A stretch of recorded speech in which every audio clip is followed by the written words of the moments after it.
شوفها زوينه من الفوق من الطياره. السفر بالليل زوين، كتحس بالراحه، ماشي بحال بالنهار. ما عرفتش شكون اللي هز عليه السفر بالليل. منظر زوين من الطياره. صباح الخير البنات، كي دايرين؟ لاباس عليكم؟ ان شاء الله تكونوا كلكم بخير وعلى خير. رجعت من السفر، وكما كتعرفوا الرجوع من السفر يعني كتلقى الدار مغبره والروينه. اليوم غادي دوزوا معايا تخمال الكوزينه. نبداو في التخماله البنات، مرحبا بكم. غنبدا البنات في الرخام، وانا غنستعمل هذا البرودوي هذا اللي هو الصابون البلدي والماء. كندير الصابون البلدي مع الماء سخون مع بيكربونات دو الصود، كنخلطهم مزيان. هو اللي كنستعمل الرخام، ما كندير لا جافيل لا سانيكروا لا الصابون. هذا البرودوي اللي كنستعمل سنين وسنين، كيبقى الرخام ديالك ديما كانك عاد درتيه، يعني كتحافظي عليه وكيبقى على تيحافظ على البريون ديالو. هو اللي كنستعمل دائما. فكنصاوبو في القرعه هكا، فيما كتبان ليا شي طاش ولا شي حاجه كنمسح به ديك الساعه، وتتبقى الدنيا ديما نقيه وكتبري.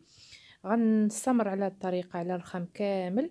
كنجيب هكا بحال كنجيب هكا بونجه هكا اللي كنستعملو في المواعن، وكندوزها على الرخام ديالي كامل. ومن بعد كنمسحو بمنديل هكا اللي كنستعمل في الميناج.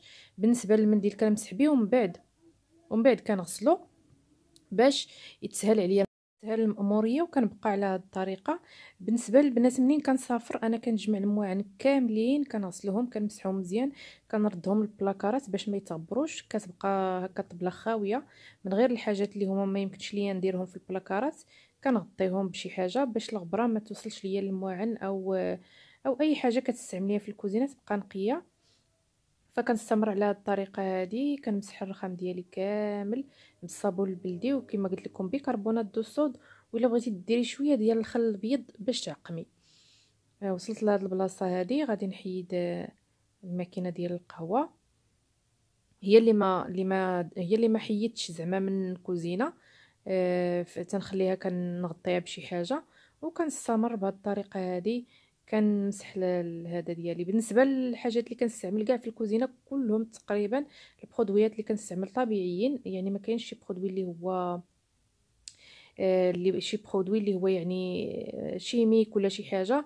فنحاولوا اننا ما نستعملوش المواد اللي هما يعني مضرين للصحه، وفي نفس الوقت غاليين. يعني غتقتصدي وكتحافظي على حتى الحاجات ديالك، على الرخام ديالك، على الخشب، على الزجاج، ملي كتستعملي حاجات طبيعيين. وفي نفس الوقت تتحافظي على يديك وعلى صحتك. ما كتشميش اكثر، ما كتشميش جافيل داكشي الاخر اللي هو مزيانش. هنايا الجليجه البنات كنستعمل الصابون والماء.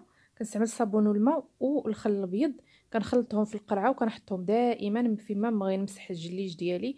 كندير هاد الرشاشه وكنمسح، يعني ما كتحتاجيش، كيرجع الجليج كيبري ونقي، يعني كانك حكيتيه. وهنا كتشوفوا الرخام ديالنا والجليج ديالنا كيبري، يعني برودويات ما فيهم حتى شي ضرر. وفي نفس الوقت ساهلين، يعني كتصاوبيهم مره في الشهر، كتصاوبيهم وكتحطيهم فيما كتبغي ديري الميناج. كتهزيهم يعني كما قلت لك الرخام، الصابون البلدي، الماء سخون، شويه ديال الخل وبيكربونات. وفي هذا ديالنا كنمسح الدجاج. بالنسبه للدجاج البنات مغبر عندي، لانني كما قلت كنت مسافره.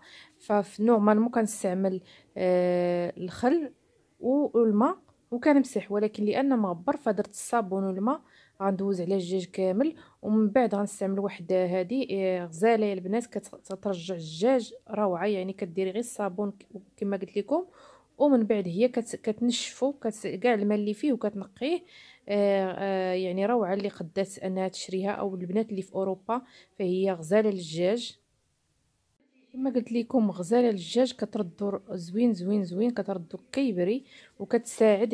يعني دغيا كدوزي الشراجم ديالك، ما كاين حتى شي تماره فيها. كتمص الماء.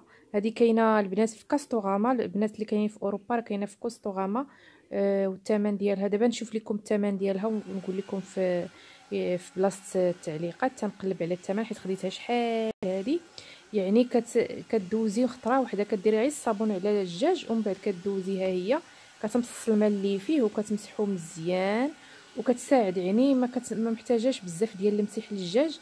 روعه بالنسبه للبنات اللي في اوروبا. وبالنسبه للخشب البنات فكنستعمل هذا البرودوي اللي ديجا درتو في واحد الفيديو. الزيت البلديه مع الخل الابيض كتخلطيهم بمقدار متساوي تتخلطيهم مزيان، ومن بعد كتمسحي الخشب ديالك بواحد المنديل يكون ناشف باش تحيدي منه الغبره. عاد كتمسحيه بهذا البرودوي هذا.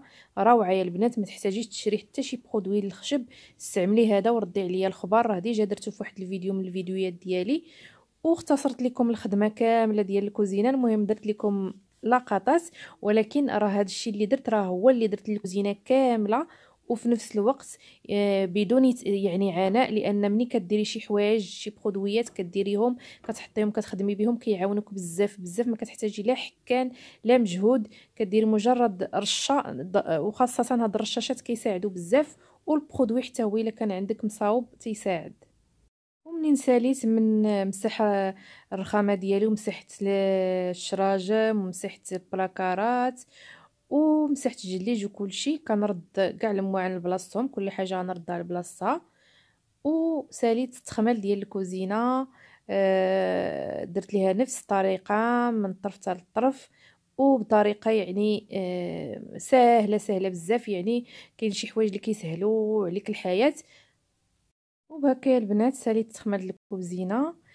كنتمنى يا البنات الا عجبكم الفيديو ما تنساوش انكم تشجعوني باللايك. ولاول مره كتكتشفوا القناه كنقول لكم مرحبا بكم والف مرحبا. وإلا باقي ما اشتركتوش فيها وعجباتكم تنتمنى انكم تشتركوا فيها باش يوصلكم الجديد بالضغط على الزر الاحمر اسفل الشاشه وعلى الجرس باش يوصلكم كل جديد وقت ما حطيت الفيديو يوصلكم. كنتمنى لكم السعاده والفرح. السلام عليكم ورحمه الله.